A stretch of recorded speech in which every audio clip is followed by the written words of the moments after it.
Dear students, examination बीत गया। Relax हो जाइए।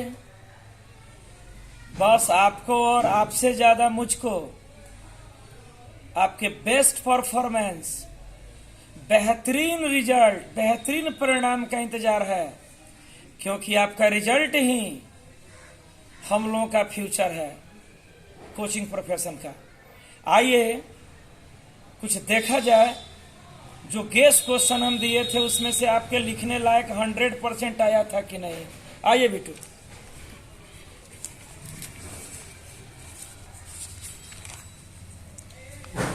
यहां देखिए,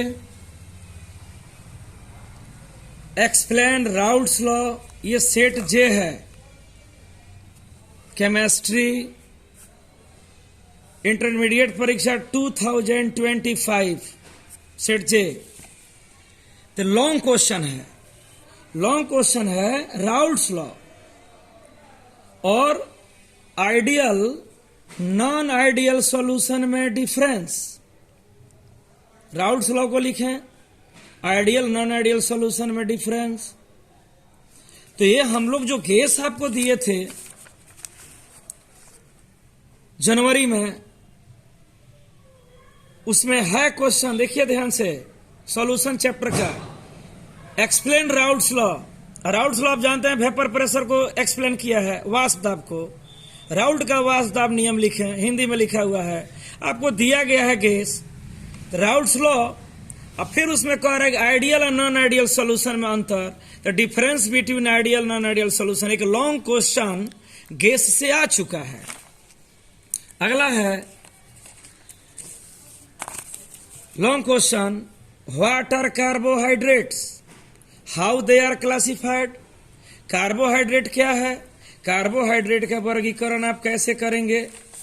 तो आप बताइए, आपको जो गैस दिए थे 28 जनवरी को, उसमें गैस में है what are carbohydrates, classify carbohydrates. Carbohydrate क्या है, कार्बोहाइड्रेट का वर्गीकरण करें। दो लॉन्ग क्वेश्चन हो गया।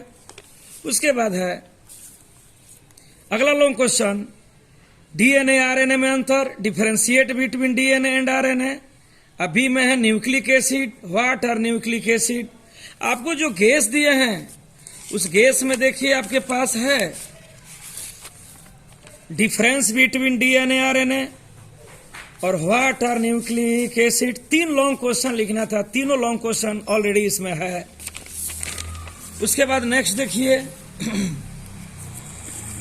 नेक्स्ट है इलेक्ट्रोकेमिकल सेल, इलेक्ट्रोलाइटिक सेल और इलेक्ट्रोकेमिकल सेल में difference, importance of salt bridge, लवण सेतु का महत्व। तो आपको यहां गैस है, आप गैस में देखिए यहां व्हाट आर इलेक्ट्रोकेमिकल सेल्स और डेनियल सेल। तो जब आप इलेक्ट्रोकेमिकल सेल का स्ट्रक्चर बनाते हो भाई, तो इलेक्ट्रोकेमिकल सेल बनाते हो 2 हाफ सेल, हाफ सेल,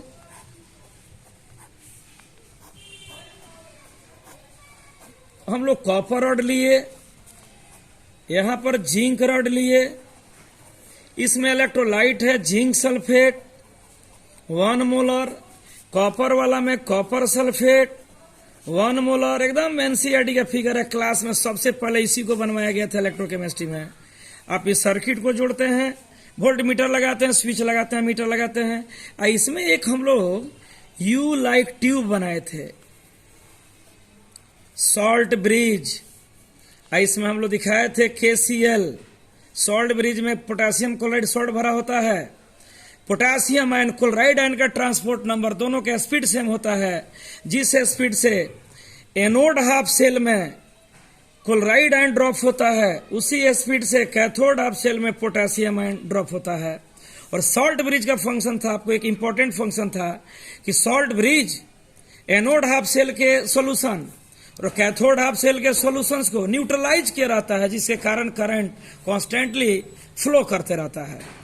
और डिफरेंस लिख देना था, electrochemical cell 2 half cell separate half cell से बना होता है, एनोड और cathode, anode minus cathode plus, अलग अलग हाफ सेल में डिप्ड रहते हैं, डूबे रहते हैं। इलेक्ट्रोलाइटिक सेल के दोनों इलेक्ट्रोड सेम सॉल्यूशन में डिप्ड रहते हैं।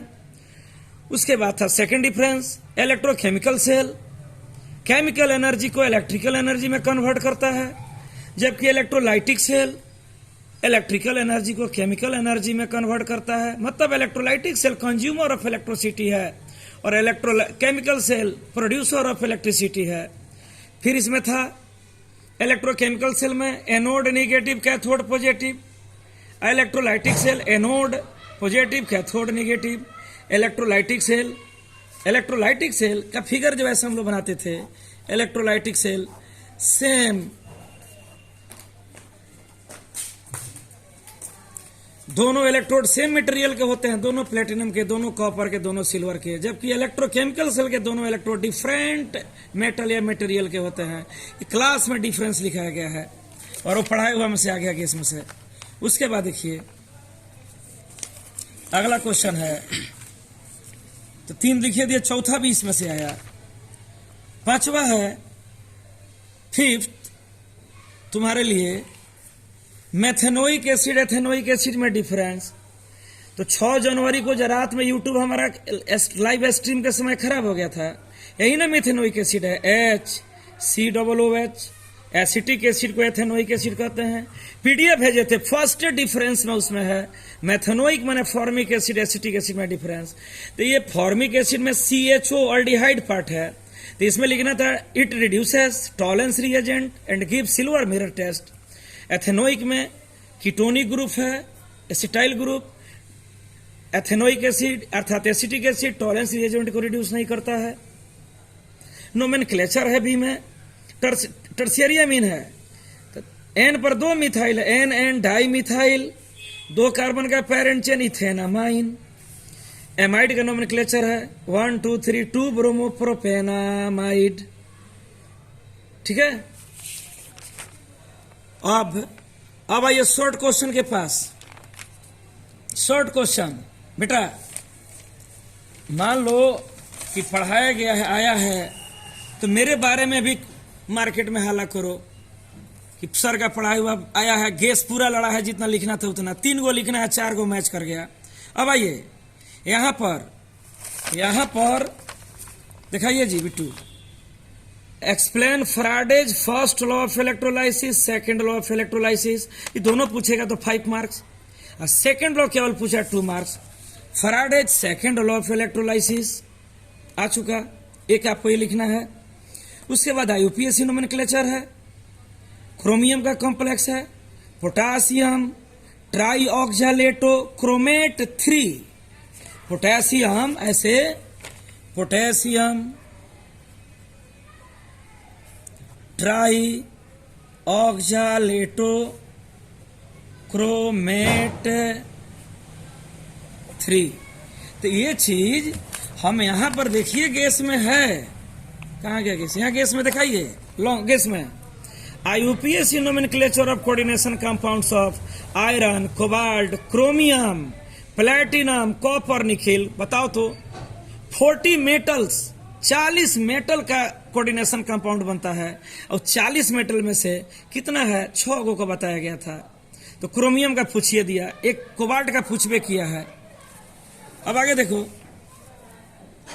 अब है ethyl alcohol not dried by anhydrous calcium chloride. कह रहा है कि एथाइल अल्कोहल को कैल्शियम क्लोराइड से नहीं सुखाया जाता है, क्यों? क्योंकि इथाइल अल्कोहल के साथ कुछ वेपर आता है, तो कैल्शियम क्लोराइड इथाइल अल्कोहल के साथ एक एडॉक्ट एडिशन प्रोडक्ट बना लेता है। उसके बाद है आर्हेनियस इक्वेशन, ये लड़ा हुआ है,